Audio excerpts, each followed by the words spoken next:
Welcome to Words of the Wise. Today I have Chief Butler from Independence PD in Ohio, 17 years experience in law enforcement, and they have been recognized for their efforts in wellness. So I am really looking forward to having this conversation. Welcome to the show, Chief Butler. Thank you so much for being here. Thank you so much for having me, Paige. Of Appreciate course. it. Of course. No, I'm really looking forward to this. We had a conversation offline, and I know that you guys have been recognized for your wellness efforts, and it's a huge priority for you. But before we dive into that, I wanted to first maybe get some background on you. How did you get started in law enforcement? Maybe give us some highlights of what the last 17 years have looked like for you. Absolutely. I started my career in Cleveland Heights back in 2008. And I just started as a patrolman. I worked up through the ranks. I was a canine officer. I was on the SWAT team, sergeant, lieutenant. Great department, really awesome. About 115-man department. I tried to stay extremely active. So I taught at the police academy that was there. I was a drug recognition expert. Anything. I just love training. I love being very active. Got a lot of awards while I was there, and an opportunity presented itself to apply to be captain at the Cleveland Metro Parks, which was a very large department, spanned 4 to 5 counties throughout Cleveland. It was a new opportunity, a different type of department. I applied. I was able to get that position. While I was there, I served as every captain you can serve as. I was the field operations captain, special operations captain, administrative. I got to learn a lot of different aspects. While I was there, I was recognized as 40 under 40 for the International Association of Chiefs of Police in leadership. And after 3 years, an opportunity presented itself to apply to be chief of the Independence Police Department. I went ahead and applied for that. I received that. I've been here ever since, and it has just been amazing. Last year, or 2 years ago, oh man, time flies. I went to the FBI National Academy, graduated from that, and I'm now currently. How do I forget? I'm currently the president of the Ohio Association of Chiefs of Police. I'm the president of the state this year, and it's just been wonderful. What a great journey! I always feel like such a slacker when I have these conversations because that is quite the resume. I wanted to ask you, do you think because you had so many different roles and you were really vested in training, that that helped you in leadership, that that was an important part of how you lead today? Oh, that's a good question. I don't know the real answer to that one. I mean, I've always loved training. I would, when leadership presented itself, I had a lot of confidence in myself, so I kind of jumped right in. I would have been fine if I would have stayed as a sergeant. Okay. So I loved it. I just loved the profession in general.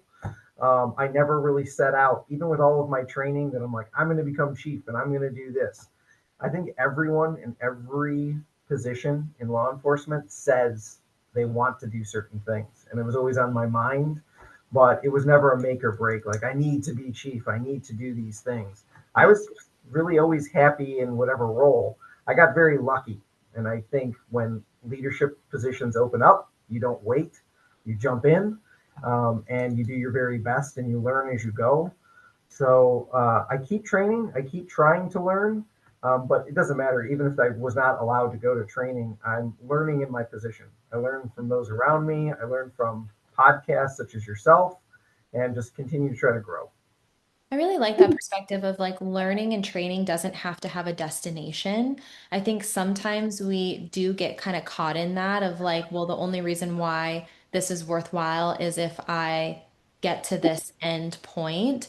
But I think if you're saying, hey, you can, regardless of your position, regardless of if you are, you know, moving up the ranks or whatever it is that you want to do, like still learning and growing and trying to develop yourself within your perspective role is still valuable. I like that because I think sometimes we get caught up in like there has to be a destination to everything and we forget that sometimes the beauty is in the journey.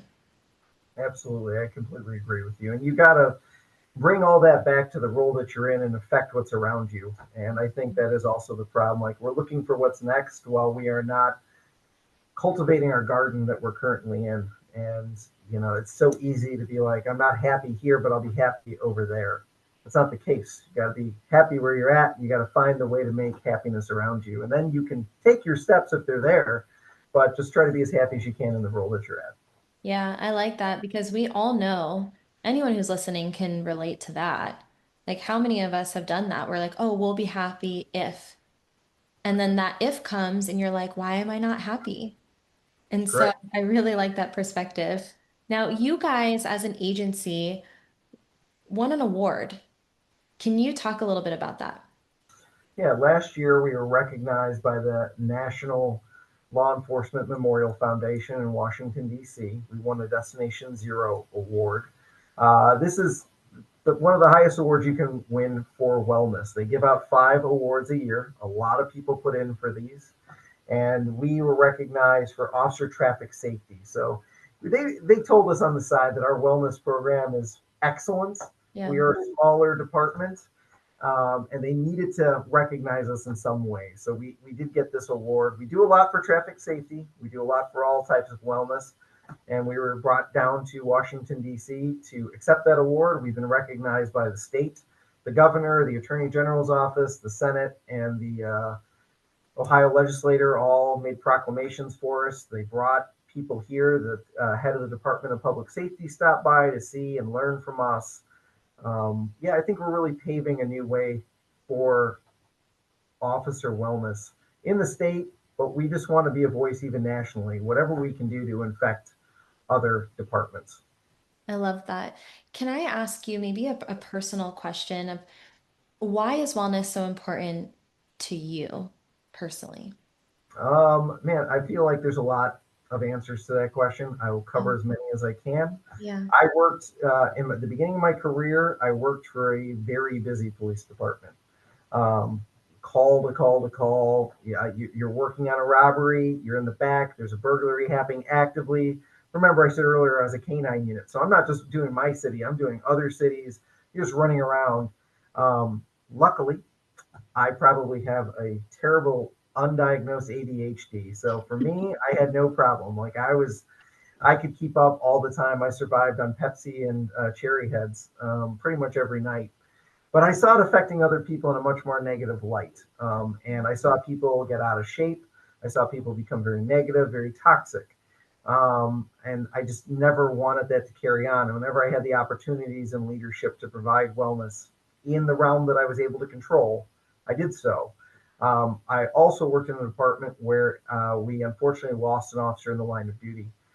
He passed away while we were actively pursuing a suspect. I was the second officer on scene. I had worked with this individual every day in roll call. I saw him, good friends. I felt we were all very tightly connected. The department had the worst officer wellness perspective I could ever imagine. It was a very old leadership team, 30 years on the job. There is no such thing as officer wellness. Write tickets, shut up, do your job, don't cause too much panic on the radio. He died. We were taken to the hospital with him as he passed, with his family, to see his family go through that trauma. And then we were told to go back to the police station and sit in the parking lot. So you just had a bunch of young patrolmen wandering in a parking lot, not knowing what to do after somebody died. Then we were sent home, told to come back, do police reports for it, and then we go to roll call and like, hey, you don't have to write tickets today, but get out there. Mm. Nobody talked to us. The chief never came by a roll call.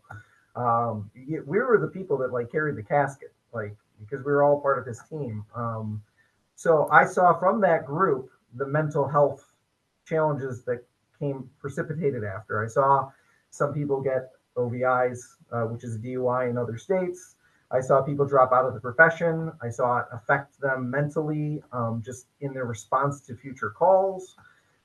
I think with all of that, the physical, the mental, all of those things that I had seen firsthand in my career, I wanted to make as many changes as possible. And I care about the profession so much. And I feel like there is a lot of benefit to the old school thinking, but there needs to be a collaboration with the new school mentality. And progress it forward. We can't just stay in the past forever. And we have to listen to the new generation. So, luckily, I got a lot of officers that are very involved too, and it was a collaborative effort to set this wellness program forward. I always think it's so incredible that some of the hardest things that we go through become our greatest opportunities to make a difference in other people's lives. And although, like, we never want that to happen to anyone, right? Like what you explained is terrible that you didn't have the resources, that you went through that and felt unsupported, and then how that manifested in other people's lives of, unhealthy coping mechanisms and leaving the career early. And you don't ever want that to happen to anybody. I think that because you had that perspective, now you have the passion to do something different, to try to make a positive change. And sometimes you have to have the negative to understand what needs to change, right? And if you don't have the negative, you don't have anywhere to go sometimes, And so in order to be able to make that change, I think that we almost have to go through some of those things sometimes. And although you never want to now, and I say this all the time too, like I do not think I would have the passion for wellness if I didn't go through some of my hardest times in life, and I think that in some weird way, it's a blessing to be able to make a positive impact moving forward. I love what you guys are doing in wellness, and I don't think I said congratulations before because I was so interested to know your why. But congratulations on the award. That's incredible, and I know that you're really proud of it. What makes you the best? Man, so I had to write a few of them down. So I do apologize for distracting myself. So we do multiple pillars of wellness because wellness is not just one dimensional. I think that is another. We could probably talk about this all day. All day. I know some police departments, some police chiefs are like, we let people work out, we're solved.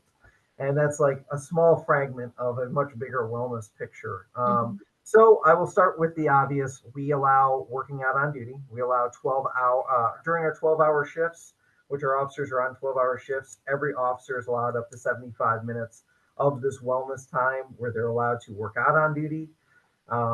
They can eat, they can do whatever they need to do. We also have an ice bath, an ice plunge. We have a sauna. All of these things can be done during their physical fitness time. We have showers. We grant the officers the opportunity to make sure that they can stay physically ready. Our gym is now world class. We got a brand new gym from top to bottom. It's about $60,000 to $70,000 that we spent to get all brand new equipment and gear in our gym. We Let's see here what else we do. We do our fitness test. So we got our department, our city, to put it in the contract where the officer has a choice. They could do, as I call it, a super physical. So we do physicals every year, but we can do a super physical. And that is your stress test, like when you got hired. So they do EKGs, very robust blood work that is done. You meet with a physician; they'll talk to you about your blood work, what you can do to change, or you can choose to do the fitness test, which is the state standards of push-ups, sit-ups, mile-and-a-half run, and you are actually graded. We unfortunately had somebody fail this year, which is okay. That means we put them on a pathway to success for next year. And then they would get a $500 bonus. And that has seen a really good turnaround in the amount of participation in that. Um, we do, with that, we have a person that is our physical fitness expert. So he is allowed on overtime to come in and set up workout programs for officers. He will help you with what you're eating. He will talk you through that. He will set you up with your workout program. You can then come back in a month. He will do that all over again for you and see where you're at if you're increasing. A lot of guys like to work out. They're not working out properly. So that is a big thing. Like they're not seeing the results because they're not doing it in the right order. They're not lifting the right way. They're actually causing more damage than they are um, helping themselves. Yeah. So we offer that. We offer free coffee and tea for our officers 24/7. So anything that they need with that. I try to get some guys to drink tea.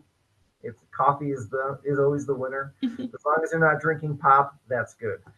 We have a healthy pop machine. So in it is only sugar-free drinks. Trying to get officers just to get used to that day to day. When they're outside, if it's so easy to access that. You go anywhere, you get those sugary drinks.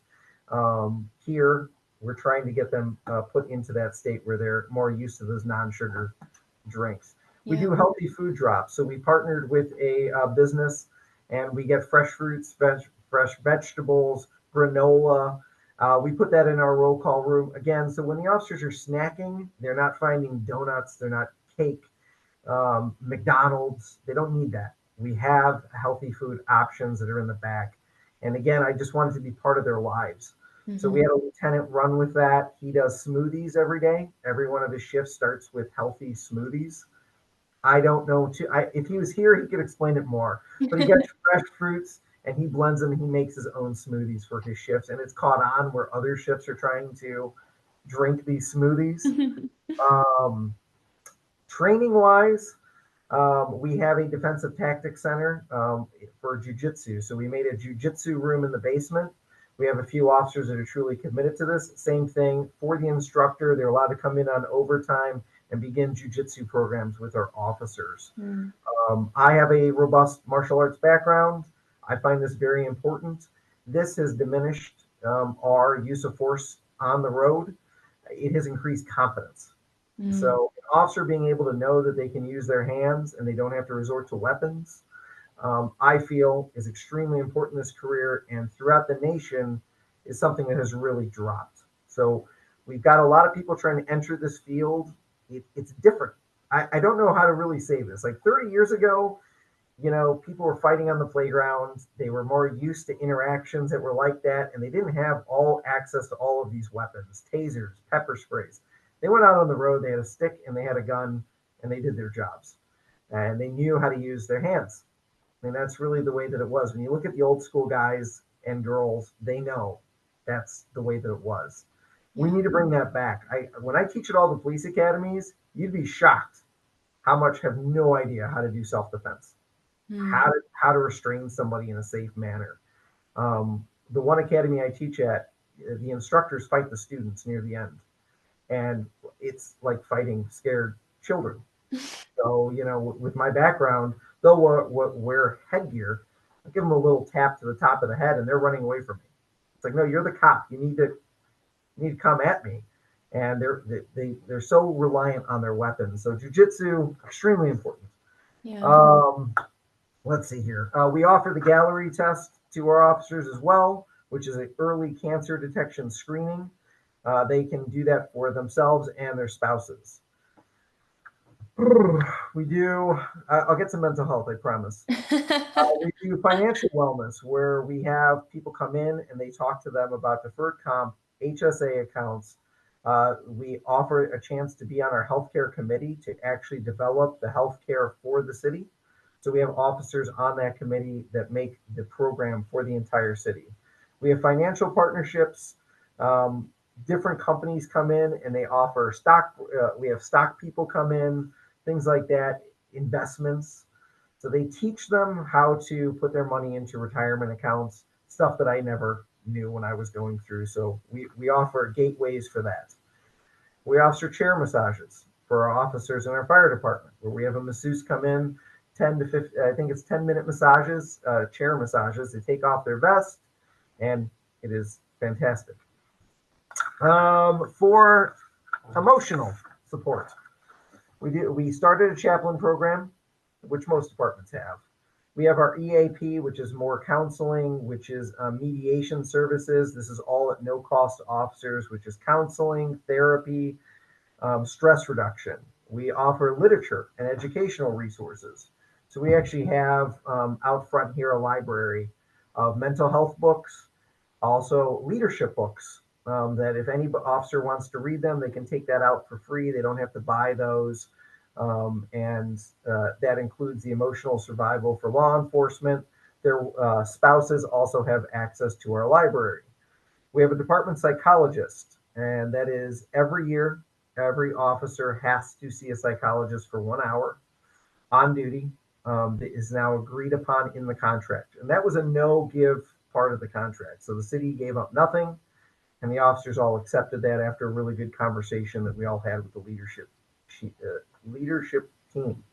They also offer a year-round 24/7 service for officers in need, and we have that number posted all over.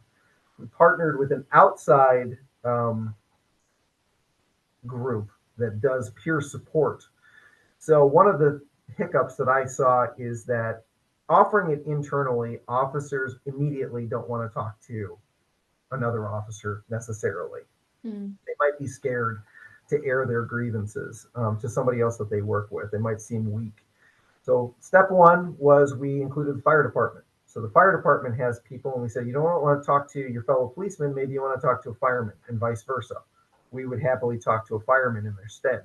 Or you can talk to this group of retired police officers, not from the city, that have dealt with trauma and that will meet with you. They have nothing to do with the city. They don't report to us. We don't know all of their names, but we posted their material, and I know that some officers have taken them up on that and gone out with coffee when they've dealt with trauma. Yeah. We offer peer support. I already mentioned that, and we offer training for that. Every officer that works the road is certified in CIT, that is critical incident training. That was a force. I mean, Chief Butler needed every officer to go through this training. Every officer has the PIN. Not only does that help them on a mental health call out on the road, but it helps them identify mental health concerns of the person sitting next to them in roll call. So every officer has that training, including update training that we do every year. We do the mental health wellness checkups, which I already talked about every year. We do retiree engagement. So we started, when I started here, we began luncheons once a year to bring our retirees back to talk to the new officers. So every new officer that gets hired in a year has to go to the retiree luncheon, meet all the retirees, and it helps those retirees know that they're not forgotten. Yeah. So they are still part of our wellness program. Traffic safety, I'm not even going to get into, but it's insane the amount of training and equipment that we offer for officers. The two that I will mention is we have generators for every intersection so that the officer does not have to stand in an intersection and direct traffic. It's not good for their safety. One, that's one of the highest rates to get an officer injured. And two, it just sucks. Like for myself, like standing in dead heat or in freezing temperatures trying to direct traffic. Remember, we're Ohio. We Yeah. have all the temperatures. Is not good. And one of the officers just came to me and said that they wanted a key for every one of the boxes so that they could do the traffic lights themselves. So we bought keys for every officer. Something I did not think of. She thought of it, and we implemented it. We are getting a canine, a wellness canine. That's next year, but we are going to be doing an emotional support dog. I don't know. Some other stuff might pop up. That's kind of the stuff off the top of my head. Maybe something else will come up when I think about it. Got a I lot of feel I feel like you just took like one of those like scrolls, yeah. and like opened it up and had everything listed. I think that is great. It's a lot. There's That's a what I couple love things. families. I know. Well, I'm gonna bring it up because I didn't forget about that. A couple things that you said. One, I love the retiree lunch. I have never heard of that before, and I think that that is such an easy, small thing that you can do. It's just logistics, right? And it's lunch. It's not huge dollars that you have to spend. And like you said, retirement, and I've had a lot of conversations with retirees, and everyone handles it differently. But I have had conversations where people say that. They're like, I feel like I leave and I don't have contact with anyone. People stop reaching out after a certain period of time and they feel like they're kind of not in the know of the organization. So to have them come back, feel like they're still part of the team, that they're still valued, and then having the younger generation learn from them because they have so much to learn from people who have been there and done it and have that perspective. I think that that is really cool.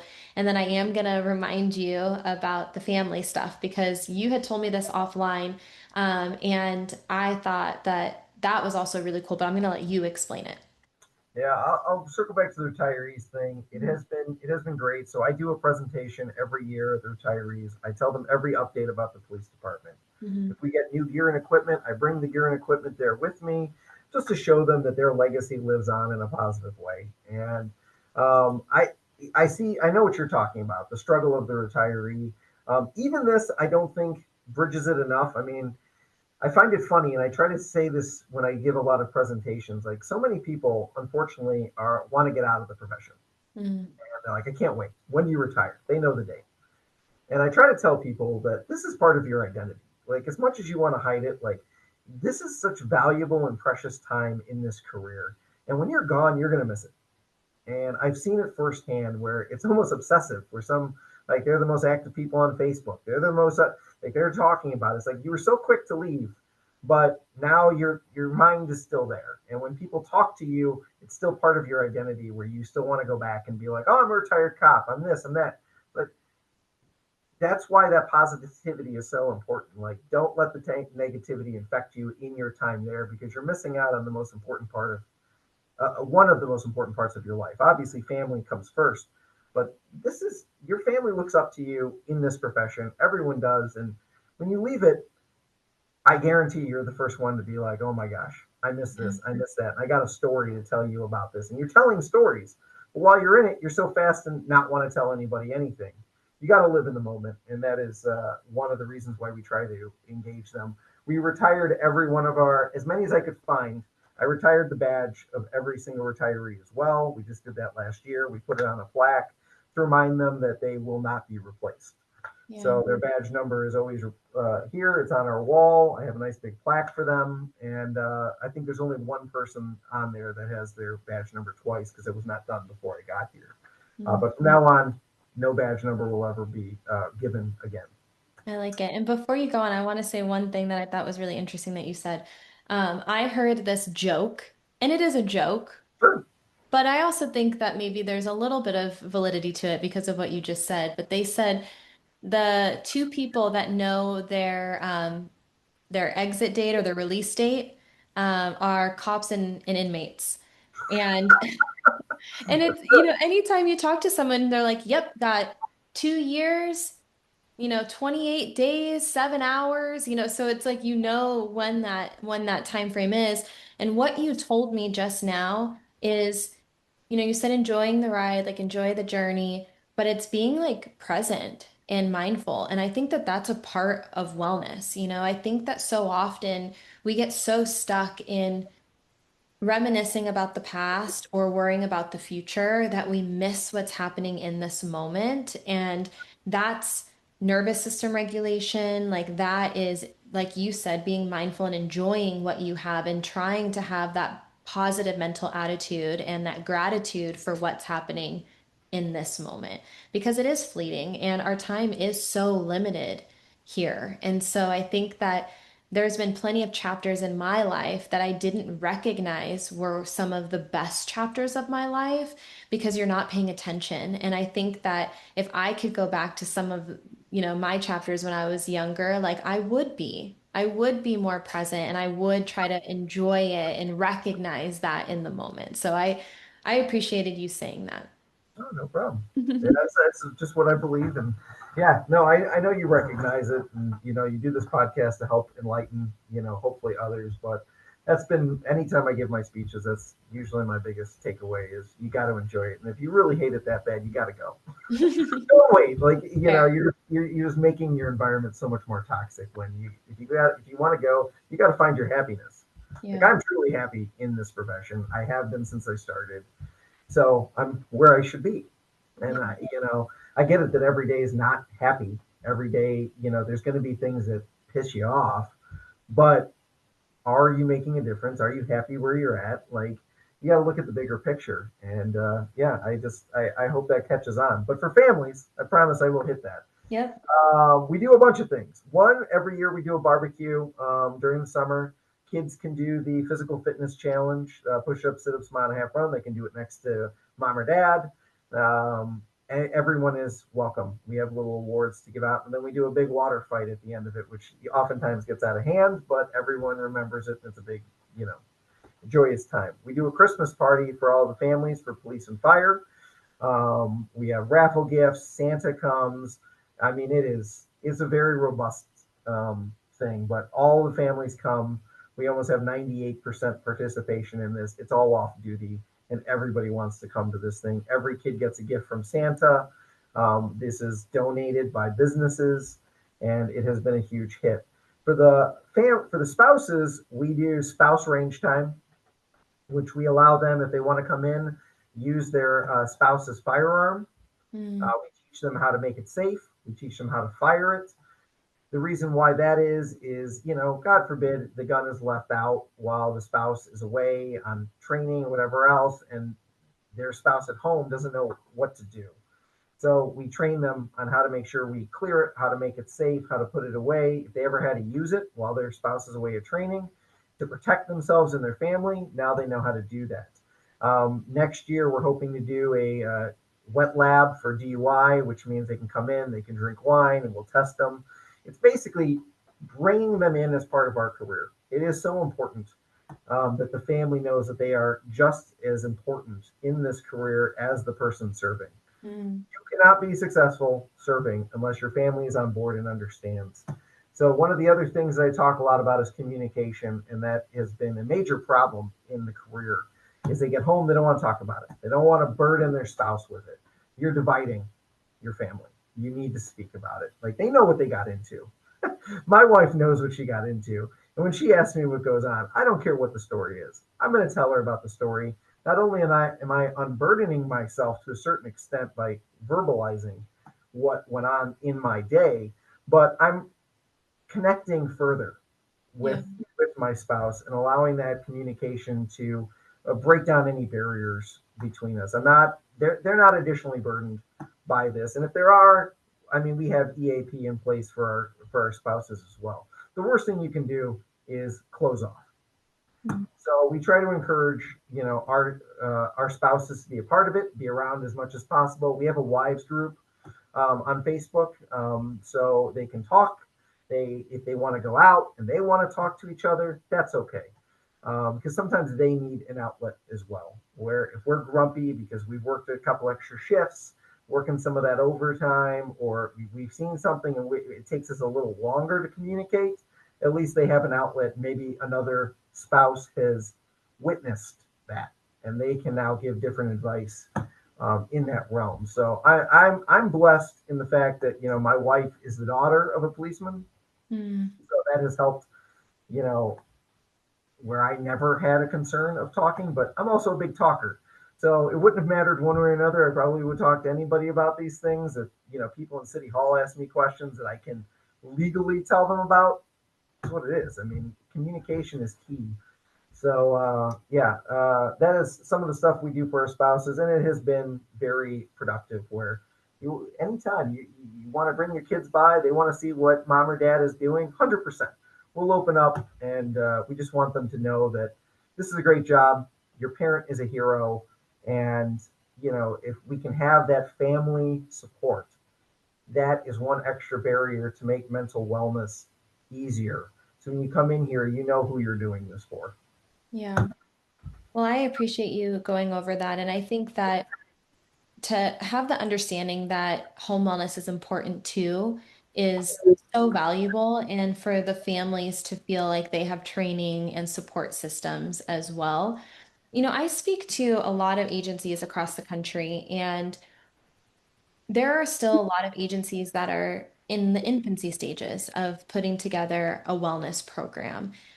Maybe they didn't have anything before, or they didn't have a leadership team that was supportive of it. And so they're just now trying to get things off the ground. And I know that you have a really robust wellness program. You didn't even get through, I'm sure, a quarter of what you offer.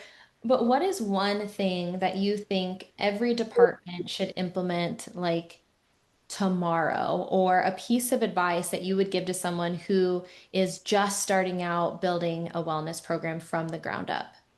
Well, I mean, any wellness program, you got to jump in. I mean, you can come up with 1,000 reasons why it's not going to work. And let me tell you, those are fantasy. Like you're basically putting a boogeyman in the closet and you're just, it's nonsensical. You got to jump in. I know there's a million programs out there. Listen to the one and try it. Try it. Like nothing bothers me more than every department right now. Every department's about wellness, right? Like that's what I hear all the time. Well, that's crap. I mean, you they're not. They're saying they are. They're saying they're going to get there. You got to get there. You just got to Yeah. jump in and actually try something. And I can tell you, there's things that we do here that I was against. Like I always talk about the cold plunge. So we have this ice bath. I got an ice machine, and I was against this. So my guys brought it to me. I didn't know what it was, which it sounds weird because I guess it is so prominent. And as people talked about it, I'm like, oh yeah, sports people have done this for years. I really didn't even think about it. But people talked about it, and I thought they were joking. And I'm like, no, we're absolutely not going to have a bath in the where guys are going to be running around in their bathing suits, like jumping in this, stupid bath.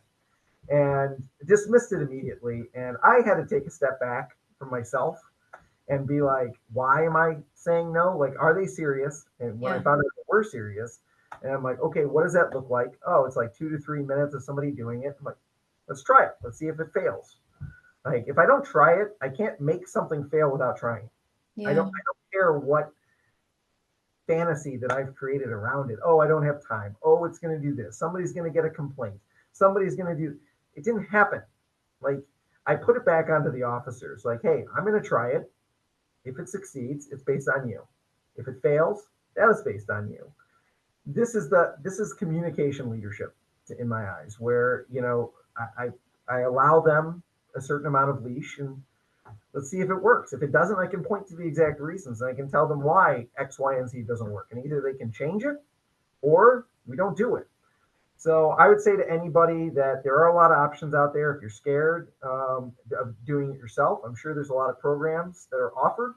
Listen and try. Yeah. No, I like that. I think that it is easy to say, no, I don't think that that's going to work. And so then we're not going to try it, because we all have our own perceptions based on like our experiences. But I really like that you had that moment to like step back and say, just because it's maybe not for me doesn't mean that it's not for everybody else. And I think sometimes when we can get out of our own way, then you never know what could be successful. And to your point, unless you try it. And then if you try it and you fall flat, then that's okay too. And now you can try something else and you can pivot. And it kind of goes back to what we talked about before. Like there's no destination to it. It's something that's forever evolving, and the needs of the agency now might look different in 5, 10 years. There might be something else that people are really interested in that maybe they aren't today, or there might be something they're interested in today that they aren't in 5 to 10 years. And so having that like growth mindset of trying different things. I know one of the things that's going to come up is, okay, well, how do we get the money? Money is always, Funding. yeah. To give you a compliment before I do that, I think you absolutely hit the nail on the head with evolving. Mm, So wellness constantly evolves, yeah. and you just need to be ready, for those stages and listen to your people.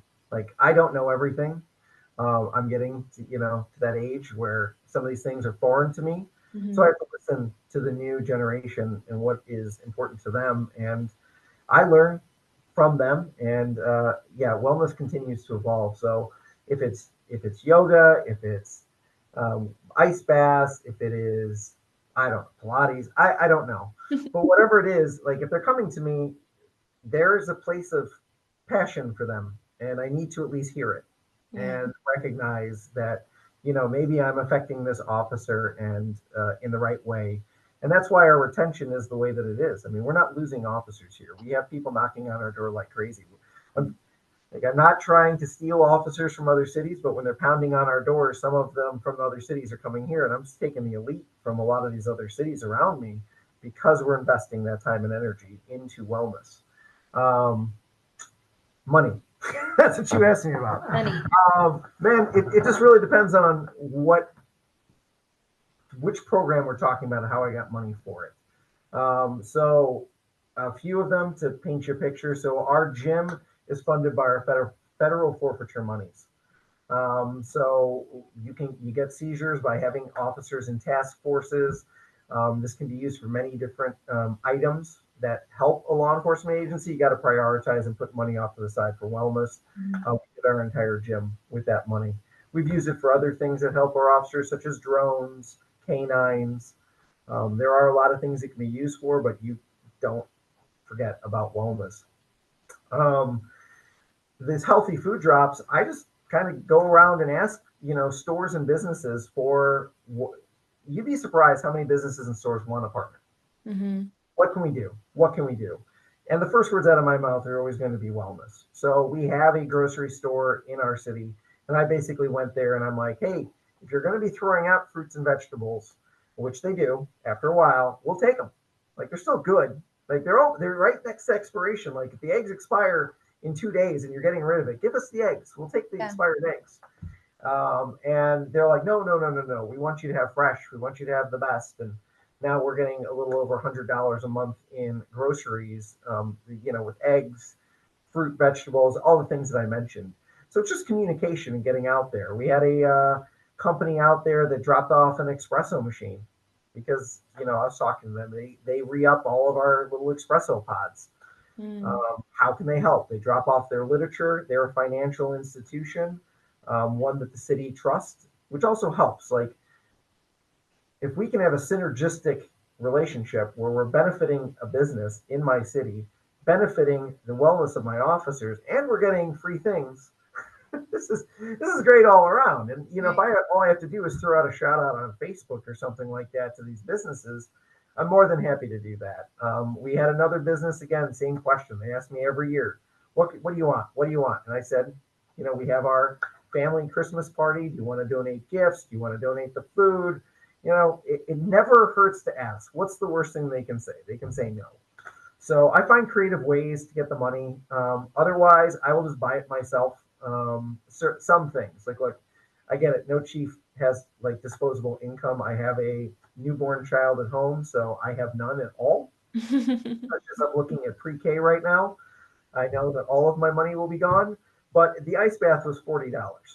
Mm. I mean, I don't have to ask the city for that. I can just buy it and surprise everybody and be like, hey, the chief bought this for you. And I'll let you know, I now use the ice bath. It is amazing. Who would have thought? Like, people like the ice bath. I'm just stunned. I'm stunned. It's so good. They So turned you into a believer. they did. And I asked my wife this year because we always try to figure out what to buy each other for Christmas. I'm just getting an ice bath for my house now. Yeah, I mean, the money is out there. It really comes down to time. I think that's really the biggest hurdle that everybody is going to say. We don't have the time, we don't have the staffing, we don't have the manpower. And what I will say to them is, one, you're going to get the staffing and the manpower if you're investing in wellness. Like people will want to come and work for you. Like it's funny as you're like, we don't have any people, so I'm just going to work those people into the ground. And oh, I'm shocked that nobody wants to work here. Well, what messaging do you think all of your people are saying? Your people are saying our department doesn't care for us. I'm tired. I feel like crap. Oh, okay. Nobody's going to want to come to work there. The best people for me that recruit are my officers. I Hmm. don't tell them to do it. They go out, they tell their friends. Cops are all friends with each other. So they're friends with people in other cities. They came from other cities. They all know each other. And they're talking about what your department is doing. So at some point, you just have to start. And next, what I'll say is, I worked for many departments that you got to be on the road 24/7. Visibility, visibility. Got to be on the road all the time. Work yourself. And there was officers falling asleep on the road, dangerous situations. That's another wellness thing. We have a bed in the basement. We allow officers to take naps, but that's neither here nor there. But officers, were on the news. One officer was on the news because he passed out. He had a newborn. He was working long hours and he fell asleep running radar. And somebody took a picture of him and it got plastered all over the news. Mm. Getting discipline, stuff like that. Like instead of how do we solve wellness, it's like how do we make an example of this officer, which is ridiculous. Yeah. So what I try to say here is I would rather have 50% of my staff on the road working at 100% than 100% of my staff on the road working at 50%. Yeah. You will, an officer that has good wellness is going to do more work faster and be more productive than an officer that is drained and toxic. A toxic officer, and I've seen this, drags out calls, makes everyone's life more miserable, takes longer on those reports. You're dragging them out of the station. It's not good. My guys are out there, they're hitting the ground. I barely see my guys in the back because they have the energy and the drive. If they're having a bad time, they go work out, whatever it takes, they're back. They any of that trauma that we deal with at work was now just exerted during their workout, and now they're ready to go right back out at 100%. So yeah, I didn't have 4 or 5 officers out there. I had 3, but I had the 3 best that were ready to deal with whatever they had to deal with. If I have 4 zombies out there, now I'm worried more about the use of forces. I'm worried about bad decision making. I'm worried about them getting hurt. That is not productive. So at some point, you got to rip the band-aid off. And even if you're at half staffing, if you're at 3/4 staffing, you just have to dive in the deep end and be like, okay, there's only so much that the outside people can say to you in your space as chief that should be affecting you. So everyone's going to say all your residents, the mayors, the city council, they got to be out there. They got to be out there. Okay, they will be out there, but it's your job to manage that. So the wellness is equally as important. And if you're explaining it in the right way, so I have a lot of meetings with my council and my mayor and everyone that I can, I voice this wellness thing. They've bought in. It takes time. It's baby steps to get there. But yeah, I mean, you just got to do it. I really like that you said wellness equals performance Mm-hmm. and lack of wellness equals poor performance, right? Yeah. Like they're directly connected to each other. And then you said this also with retention. Wellness is going to equal retention. Lack of wellness or no wellness might equal no retention and people wanting to leave. And so I do think it is the proactive measures, right? And proactive is always going to be harder, but like you said, like how can you get in front of it? How can you just start one foot in front of the other? And I really truly believe this, and I've said this so many times, but I think if the why is strong enough, if why you're doing these things matters enough, then the what and the how becomes attainable. It becomes easier. Like you figure it out because the why is so strong. I have one final question for you, because I know that we're coming into the end, and I feel like we could talk forever Right. about this. But um, what words of wisdom would you share with someone who's earlier in their career? You know, maybe something that you wish you would have known earlier, or something that's helped you along the way. No, what's helped me the most, and what I always try to tell everyone in this career, is something we already talked about. You got to enjoy the moment. Remember why you got into this career. I think we all know when we graduated that police academy or when we were in the police academy, the passion and the want to do this job. We were so excited. And when I teach at police academies, I see it in their eyes. Like, oh man, that next generation just wants to be there so badly. Mhm. Then they get there, and then their FTO, their sergeants, or that chiseled veteran just chops that tree of dreams down, right? Like they're just negative, and you can't let that negativity affect you. You have to remember, and I don't care if you have to keep a picture of yourself from the police academy graduating. I don't care if you have to write down some memories and put it in a box in your closet and revisit it. But you need to keep that passion alive and understand why you want to get in this job in this career pathway. You have to take care of yourself, and that's one of the first steps. Mentally understanding that what you're doing is right, what you're doing is good, and you wanted this. And if you can embrace that and continue to affect people positively, you're not going to work a day in your life. It's positivity is infectious. Toxic, a toxic nature is infectious. Mhm. So we don't allow those type of toxic things here in this police department. You can have a bad day, but you don't want to bring down everybody else around you. You got to remember why you're here. You got to know that you're making a true difference. I don't care if a few people here or there say you're not. Of course, we have negative people in our life everywhere. It's what we've all grown up with. You got to shut that out, and you got to remember your true purpose. Thank you. Thank Thank you so you. much for being here. I really appreciate your time. My pleasure. Thank you so much for having me, Paige. Yeah, of course.